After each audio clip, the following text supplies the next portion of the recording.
Yo, what's going on, guys? It's Houston Sports Talk back into the video today, and today the Houston Texans have signed two players, picking up Malik Fisher, defensive end, and also a guard offensive lineman, Chris Reed, have been also signed to the Texans roster before the start of training camp. Training camp started today.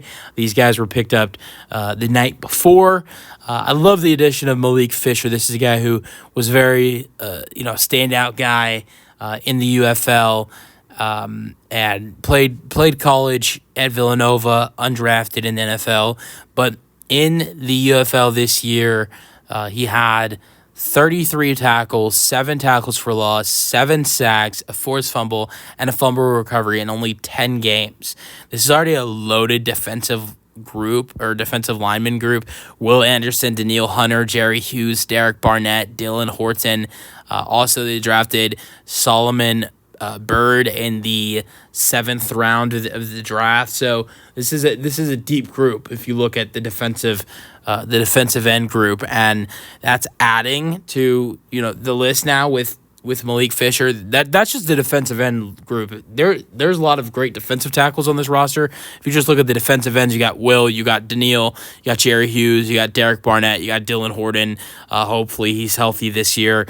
And then you got Solomon Byrd. So those are 5 guys right there. You add Malik Fisher to the list. That's 6 defensive ends going in to the start of training camp. So I would think 4 or 5 guys probably make the 53-man roster on the defensive end list. Obviously, I believe Daniil Hunter and Will Anderson are going to make that list.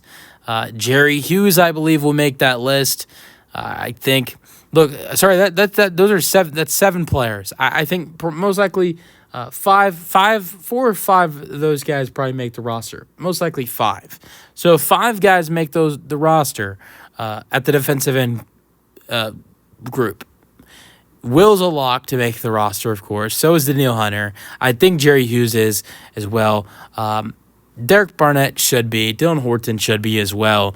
So then you have 2 guys like Solomon Byrd, a 7th-round pick, and then also newly signed Malik Fisher. They're going to have to do some really good things in training camp and preseason to make the roster, in my opinion.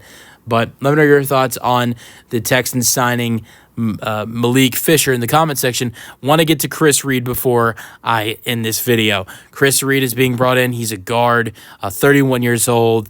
He's been in the NFL since 2016. Went to college at Minnesota State. And I believe he was undrafted. I'm not too sure on that though. He's played 70. He's played 70 games. He's been all over the place because he's played tackle and he's played left guard. He's played right guard. He's played left guard. He's played both tackle positions. So the Texans can use him at any 4 positions on the offense. Out of 4 or 5 positions, out of 4 of the 5 positions on the offensive line, the Texans can use him in 4 of the 5 positions on the offensive line. But this is a guy who was the starting left guard for the Carolina Panthers in the 2020 season, starting 14 out of the 16 games. I believe it was still a 16-game season in 2020. Yeah. So only missed 2 games, starting 14 games in 2020. Was with the Colts in the 2021 season, starting 6 games for them at left guard. He played tackle from 2016 through 2019 with the Carolina Panthers and the Jacksonville Jaguars. With Jacksonville, he played 25 games and 8 starts at tackle. So I love both additions going into training camp. We'll see how these additions, end up for the Texans, though. Let me know your thoughts on the signings in the comment section, and peace out.